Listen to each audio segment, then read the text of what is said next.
J'aimerais regarder avec vous dans cette série classique, pour terminer la série, un personnage et une histoire tragique et émouvante. Et en même temps, non seulement de regarder cette histoire-là, puis d'apprendre de cette histoire-là, mais aller découvrir peut-être des principes qui peuvent s'appliquer à nos vies, à chacun de nous. Et ce personnage s'appelle Méphibosheth. Et alors, je ne sais pas s'il y a des sœurs qui sont enceintes présentement, puis qui se demandent un nom pour un garçon, Méphibosheth. OK? Et comme ça, dans 20 ans, je vais avoir un nouveau client en thérapie, parce que c'est sûr qu'avec un nom comme ça, son enfance va être difficile. Alors moi, je suis prêt à assurer ma retraite. Mais c'est une histoire qu'on pourrait résumer par « Pourquoi moi? Pourquoi moi? » C'est une histoire remplie de « C'est pas juste, c'est pas de ma faute, puis c'est moi qui paye le prix. » Peut-être que tu peux t'identifier à ce genre de discours-là, à ce genre de réflexion-là. Des événements, des situations dans ta vie où tu dis « Pourquoi moi? Pourquoi ça m'arrive à moi? C'est pas de ma faute. C'est pas juste. Mais c'est moi qui paye le prix, c'est moi qui subis les conséquences de ces événements-là. » L'histoire que je veux regarder, c'est celle de Méphibosheth. Maintenant, laisse-moi te présenter Méphibosheth. Il est le petit-fils du roi Saül, le fils de Jonathan. Il est donc de descendance royale, c'est un prince, Méphibosheth, et il est le descendant direct dans la lignée royale pour devenir le roi après son père. Donc, le roi Saül est supposé transmettre son règne à son fils Jonathan, et Jonathan transmettre à son fils Méphibosheth. Il est de la descendance royale. Mais quand son grand-père Saül, qui est un homme narcissique pervers, décide d'aller en guerre contre les Philistins, une guerre qu'il va perdre, et que non seulement ce qu'il va perdre, mais pendant le conflit, son fils Jonathan va être tué, et que le roi Saül, au lieu de faire face aux conséquences, va s'enlever la vie, il va se suicider, Méphibosheth se retrouve complètement seul puis en danger de mort. Voici pourquoi. Parce que la coutume à l'époque, c'est lorsqu'un nouveau roi prend le règne, il va mettre à mort toute la famille du roi précédent pour s'assurer qu'il n'y aura pas de révolte contre lui. Donc, Méphibosheth, le jour où son grand-père se suicide et que son père meurt, il est en danger de mort maintenant. Il est complètement abandonné à lui-même, il est en danger, et le pire, c'est qu'il n'a que 5 ans. La journée que son père meurt et que son grand-père se suicide, Méphibosheth, il a 5 ans. Et là, sa vie est en danger. Et on peut quasiment entendre le petit garçon de 5 ans dire « Mais pourquoi moi? J'ai juste 5 ans, là. Je n'ai pas choisi ma famille, mais à cause des erreurs de mon grand-père, j'ai perdu mon père, et là, ma vie est en danger.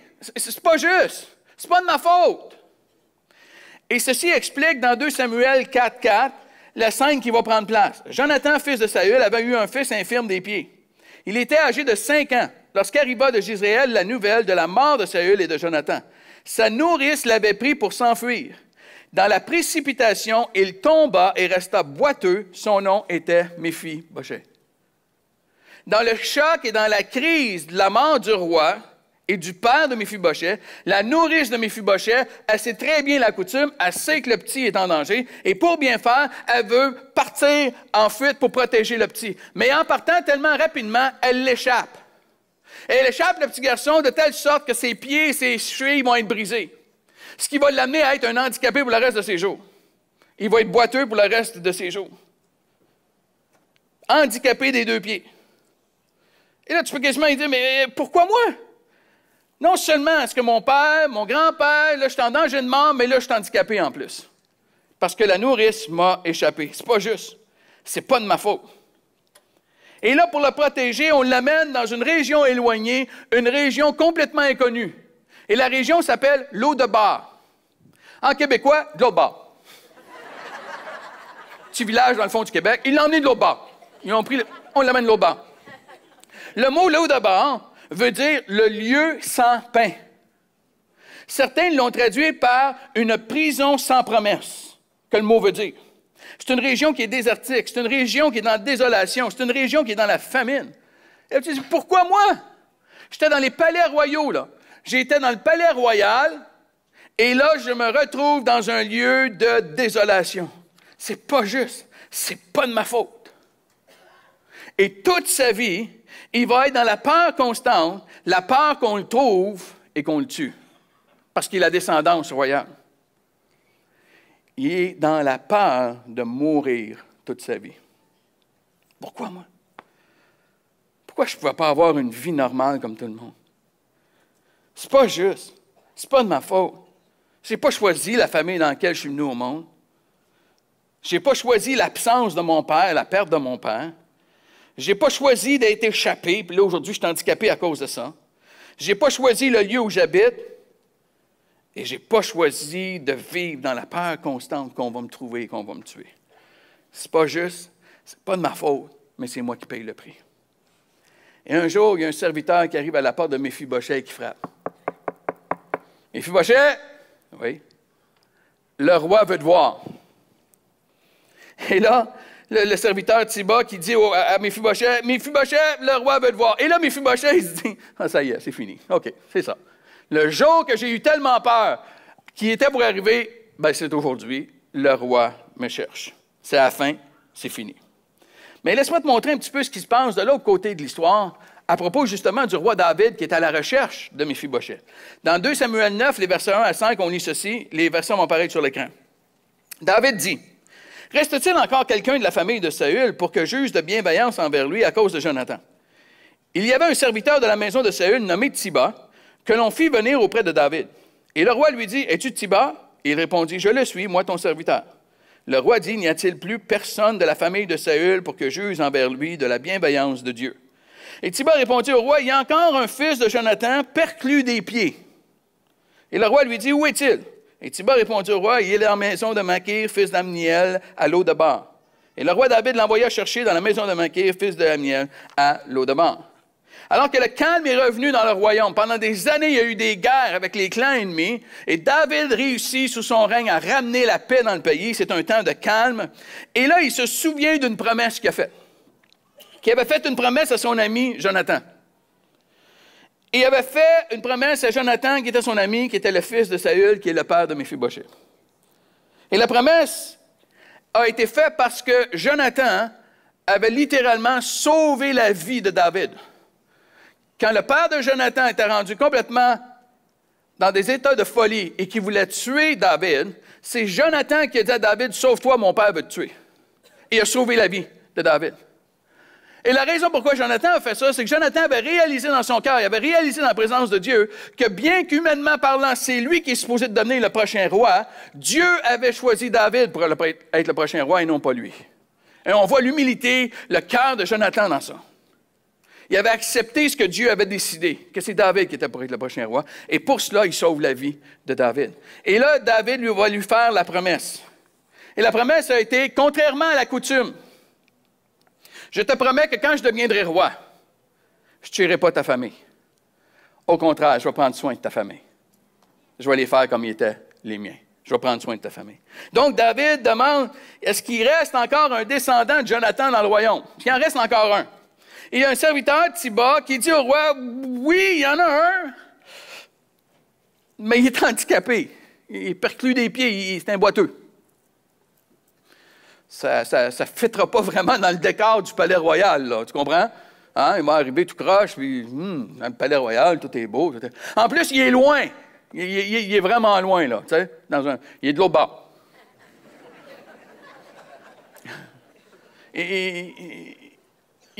David, il n'est pas dangereux, là, il est handicapé. Il ne ferait pas mal à personne, là. Gars, il ne vaut pas la peine, là. Ça ne vaut pas la peine d'aller se déplacer, puis il est loin. Il est loin. Mais David clarifie son intention. Il dit, je ne veux pas le tuer. Je veux user envers lui de la bienveillance de Dieu. Et tu sais ce qui est beau dans le mot bienveillance? Le mot hébreu peut être traduit par le mot grâce. David est en train de dire, je veux déverser la grâce de Dieu sur lui. Va me le chercher parce que je veux déverser la grâce de Dieu sur lui. Arrive le boiteux au palais, versets 6 à 8. Et Méphibosheth, fils de Jonathan, fils de Saül, vint auprès de David, tomba face contre terre et se prosterna. Et David dit, Méphibosheth, il répondit, voici ton serviteur. Et David lui dit, sois sans crainte. Pour ceux, je vais user de bienveillance envers toi à cause de ton père Jonathan. Je te rendrai toutes les terres de ton père Saül et tu mangeras toujours à ma table. Il se prosterna et dit, qu'est ton serviteur pour que tu te tournes vers un chien mort tel que moi? Méphibosheth, il arrive et il se prosterne devant le roi. Et là, il entend, là, il a la tête basse, puis le roi dit, Méphibosheth. Il dit, oui, c'est moi, c'est ça, c'est fini. C'est ici que ça arrête. Et là, il voit le film de sa vie qui passe. C'est fini. Le roi, il a dit, oui, c'est moi. Mais au lieu de le tuer, le roi lui offre la grâce. Il lui offre la grâce. Est-ce que tu as déjà entendu ton nom être appelé puis te dire, oh, ça y est.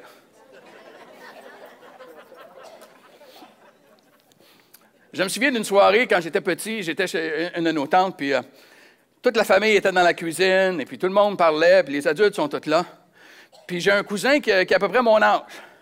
Puis il s'appelle Luc, mais à l'époque, on l'appelait Petit Luc. Et on a 10 ans, puis Petit Luc puis moi, là, on trouve la soirée pas mal longue, OK? Les adultes parlent, blablabla. Petit Luc, il me regarde, il dit, on va-tu jouer au hockey? Yes, mon Petit Luc, on s'en va jouer au hockey. On sort dans la cour. Petit Luc, il dit, je m'en vais d'un but. Ah ouais, mon Petit Luc, vas-y d'un but. Moi, je vais prendre le hockey, puis on a du fun. Et là, on commence à jouer. Sauf que là où on joue, c'est pas une plaque de ciment, c'est toutes des pierres patio. Tu sais comment des pierres patio, ça gèle l'hiver, hein? Il n'y en a pas une qui est égale. Elles sont toutes croches, puis ça, bon. Puis là, on joue, puis je tiens, on envoie ça, puis mon Petit Luc, il les arrête, puis il en manque plusieurs. Et là, tout d'un coup, j'ai un élan. Et là, le balancier parfait. Et là, je le vois, là. Et ça pense, cette histoire. Un slap shot, une garnotte. Pour les Européens, un lancer frappé. De toute beauté, le ballon, il est parfait, patlar. Mais en faisant patlar, le bas du bâton, qui n'est pas en carbone, qui est en bois à cette époque-là, on remonte à une autre époque, frappe la pierre patio. Et la palette brise. Et la palette part. Et j'aimerais dire que la palette suivait la rondelle dans le but, mais la palette a décidé de partir vers les fenêtres de la cuisine. Tu sais, c'est des grandes fenêtres avec toutes décorées. Et toute la famille est en arrière de la fenêtre. Et là, j'ai vu ça partir au ralenti. Pow! Et j'ai vu la palette partir. Mais elle n'est pas partie droite. Elle est partie comme un boomerang. Elle tournait. Et quand elle est arrivée sur la fenêtre, elle n'a pas juste arrêté sur une fenêtre, elle a frappé l'autre. J'ai frappé 2 fenêtres. 2 fenêtres de cassées. Et là, j'ai entendu, les petits gars! En rentrant dans la maison, petit là qui dit, moi, je te donne un but! Oh. Et là, je vois mon père qui s'en vient. Daniel, c'est toi? Ça y est, je suis mort. Moi, je suis fait. Je suis fini. Ma vie est finie. Tu sais, quand tu as 10 ans, là, c'est pas long comme film. Hein? Ça a été comme une vignette. Alors que mon père s'avance pour gérer la situation, ma tante le tasse. Maintenant, ma tante, c'est sa sœur. Elle dit, hey, c'est chez nous que ça vient de se passer, c'est moi qui vais régler ça. Fait que mon père s'est reculé. Oh, tableau! Mais en même temps, c'est le même sang qui coule dans ces deux-là, là, tu comprends? C'est sa sœur. Puis là, je ne suis pas rassuré, parce que ma tante, c'est une directrice d'école. Puis disons que j'avais eu quelques expériences avec des directrices d'école à ce moment-là, et c'était pas toujours positif. Fait que j'étais pas sûr que j'étais en bonne shape, là. Et elle vient me voir, elle dit, Daniel, qu'est-ce qui s'est passé? Petit Luc, je t'en ai un but. Elle dit, tu m'attends. J'ai fait un lancer, puis la lame a cassé, puis ça... Elle dit, c'est un accident? Tu voulais pas briser mes fenêtres? Ben non, ma tante, elle voulait pas briser tes fenêtres, certain, c'est un accident. Elle a fait un lancer, puis elle a brisé les fenêtres. Ben dans ce cas-là, si c'est un accident, c'est pas grave, on va s'en occuper, Daniel.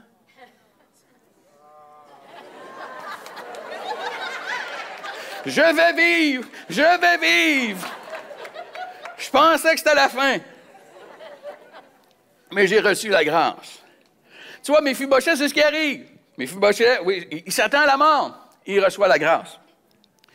Et ce qui était très intéressant, c'est sa réponse à cette grâce qu'il lui a offerte. Il dit, je suis juste un chien mort. Je suis juste un chien. Pourquoi tu me tends la grâce comme ça? Je suis juste un chien mort. Tu vois, son nom à la naissance n'était pas Méphibosheth.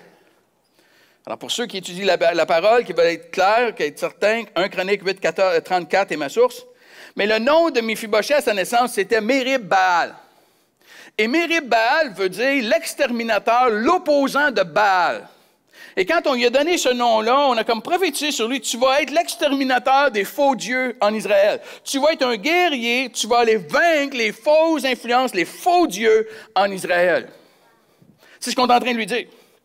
Mais à 5 ans, quand son père meurt et que son grand-père se suicide, qu'il devient handicapé, on a changé son nom pour Méphibosheth. Et Méphibosheth veut dire fils de la honte. On a changé son nom. Et cette identité-là, cette honte-là est tellement ancrée en lui qu'il considère qu'il n'est juste qu'un chien mort. Et il n'est même pas capable de recevoir la grâce du roi. Alors que David lui offre la grâce de Dieu, il n'est pas capable de la recevoir parce que son identité est tellement ancrée, je suis le fils de la honte. Mais voici la restauration du fils de la honte, versets 9 à 13. Le roi appela Tsiba, serviteur de Saül, et lui dit, « Je donne au fils de ton Seigneur tout ce qui appartenait à Saül et à toute sa famille. Tu cultiveras le sol pour lui, toi, tes fils et tes serviteurs. Tu rentreras les récoltes, afin que le fils de ton Seigneur ait du pain à manger. Et Méphibosheth, fils de ton Seigneur, mangera en permanence à ma table. » Or, Tsiba avait 15 fils et 20 serviteurs. Tsiba dit au roi, « Ton serviteur fera tout ce que le roi, mon Seigneur, ordonne à mon serviteur. » David avait dit, « Méphibosheth mangera à ma table comme l'un des fils du roi. » Et Méphibosheth avait un jeune fils nommé Mika, et tous ceux qui demeuraient dans la maison de Tsiba étaient serviteurs de Méphibosheth. Méphibosheth habitait à Jérusalem, car il mangeait en permanence à la table du roi. Il était boiteux des 2 pieds. David le restaure complètement. David restaure Méphibosheth dans toute sa dignité.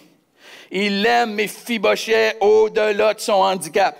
Au-delà de toute son histoire familiale, de tout son arrière-plan familial, le roi David aime Méphibosheth. Et il lui restaure tout son héritage, tout ce qu'il devait recevoir. Imagine, Méphibosheth va passer de l'autre bord, le lieu de désolation, le lieu sans pain, à maintenant avoir des terres qui vont être cultivées pour lui et il ne manquera plus jamais de pain. Il passe de la crainte à Jérusalem, qui veut dire cité de paix. Parce que l'amour parfait, la paix qui va venir dans la restauration que le roi David lui offre. Il passe du désert, sans famille, à la table du roi, avec la famille du roi complètement adoptée.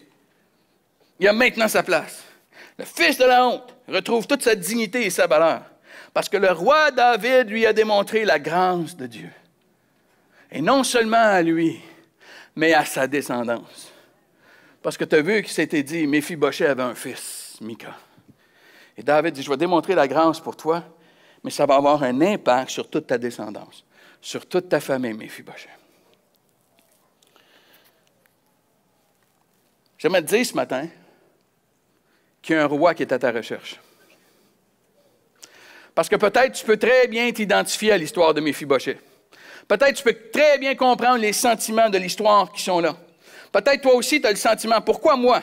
C'est pas juste, c'est pas de ma faute, mais je paye le prix. Tu n'as pas choisi la famille dans laquelle tu es venu au monde. Peut-être tu as grandi dans une famille qui a eu des scandales, des tragédies familiales, peut-être l'absence d'un père ou d'une mère ou des deux. Puis tu t'es retrouvé avec les conséquences que cela avait. Peut-être qu'on t'a échappé à l'enfance. Ah, pas littéralement, même si ça peut être le cas. Et aujourd'hui, tu boites. Tu boites pas physiquement, hein, mais tu boites émotionnellement. Parce qu'on t'a échappé. Et aujourd'hui, il y a des situations que tu fais face, puis tu boites, tu as de la misère à y faire face parce que tu tombes dans ta blessure. Tu as de la misère à faire confiance aux gens. Parce que les gens t'ont tellement déçu dans l'enfance, on t'a tellement échappé qu'aujourd'hui, faire confiance, pour toi, c'est rendu extrêmement difficile.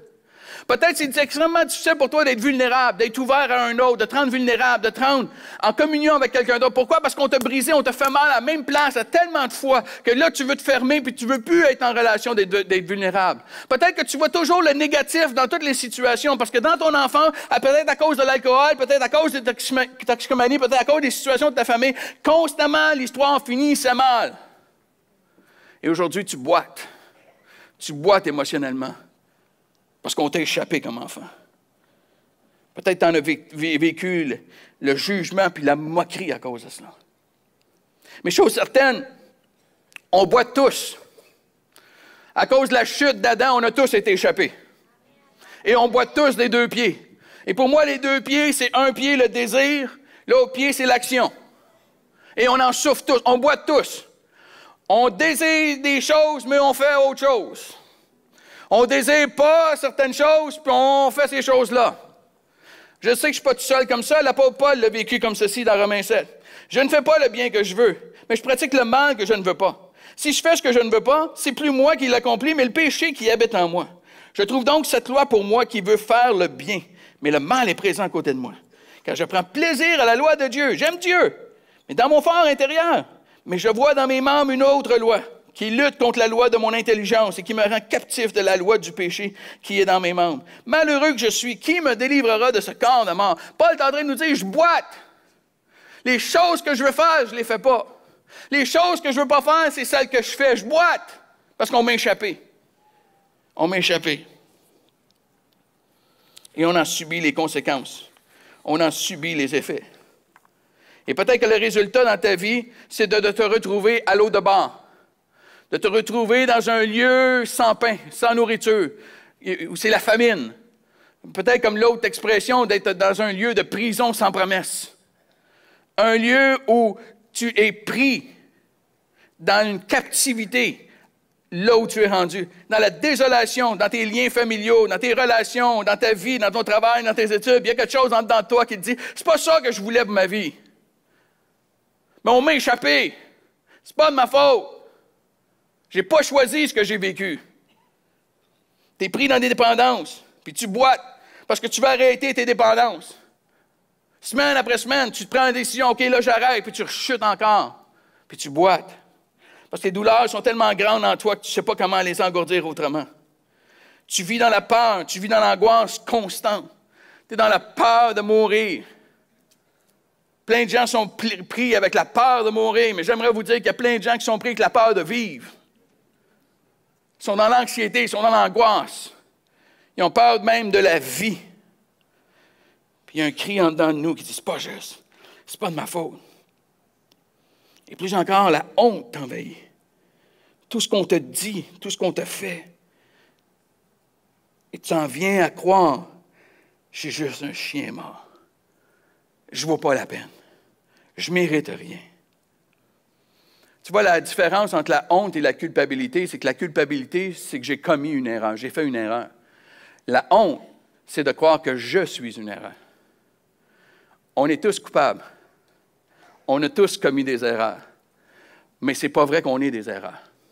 C'est pas vrai qu'on ait des erreurs. Mais on te l'a tellement dit que ça s'est ancré en toi. C'est devenu ton identité. Je ne vaux rien. Je ne suis pas capable, je lis la parole, puis il n'y a rien qui rentre. Je ne suis pas capable de croire que quelqu'un peut m'aimer. Je ne suis pas capable de croire dans les promesses de Dieu. J'ai eu quelqu'un, j'ai dit, tu crois-tu en Dieu? Elle a dit oui. Crois-tu dans la parole de Dieu? Oui. Tu lis la parole de Dieu? Oui. Qu'est-ce que tu fais de toutes les promesses? Ah, ça, c'est pas pour moi. Ça, c'est pour les autres. Incapable de croire que Dieu pouvait être assez grand et assez l'aimer pour que ce soit vrai pour elle aussi. Tellement elle avait vécu dans la honte, tellement elle avait vécu dans l'image qu'elle était une erreur. Et ça devient tellement dur, c'est tellement ancré qu'on a de la difficulté à recevoir la grâce de Dieu. Même quand elle nous est offerte.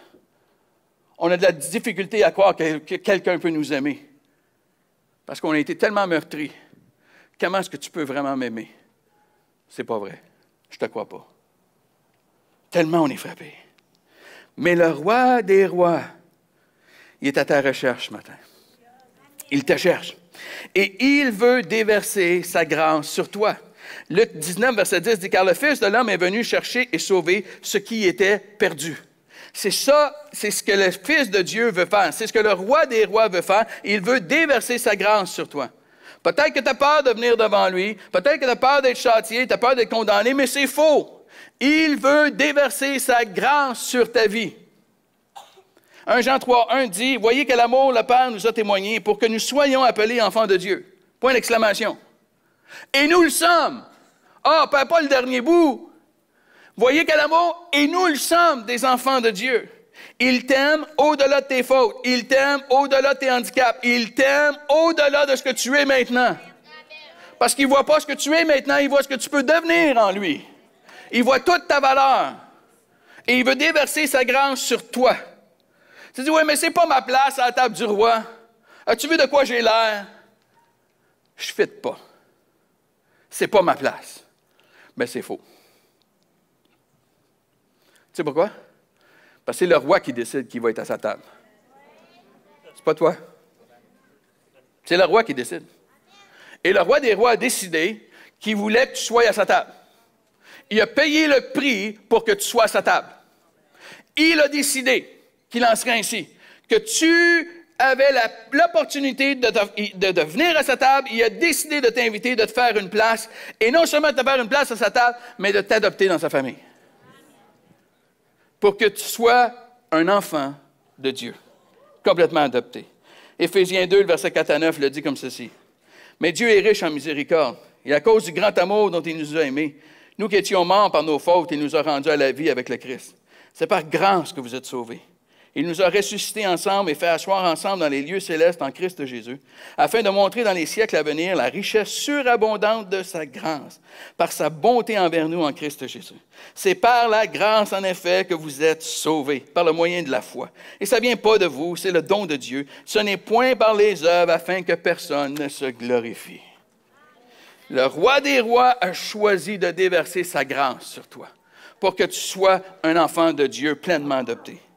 Je mérite le lieu de désolation, je mérite le lieu de la peur, de la famine, mais le roi des rois restaure tout mon héritage, et ce pourquoi j'ai été créé. C'est ça son désir, de restaurer toute mon identité, que je suis une créature merveilleuse, comme le dit le psaume 139, que je suis un enfant du roi, que je suis un enfant de Dieu. Et il veut restaurer toute ma dignité et enlever toute la honte qui peut être sur moi, pour me restaurer pleinement dans sa présence. Il veut restaurer pour que j'aie la vie en abondance. Il veut restaurer pour que j'aie la vie éternelle. Le roi des rois est à ta recherche ce matin pour déverser sa grâce sur toi. Il veut la déverser sur ta descendance. C'est pas juste toi qui veut sauver. C'est pas juste toi qui veut transformer. Comme pour Méphibosheth, ça a affecté la vie de son fils Mika. La transformation que Dieu va faire dans ta vie va avoir un impact sur la vie de tes enfants.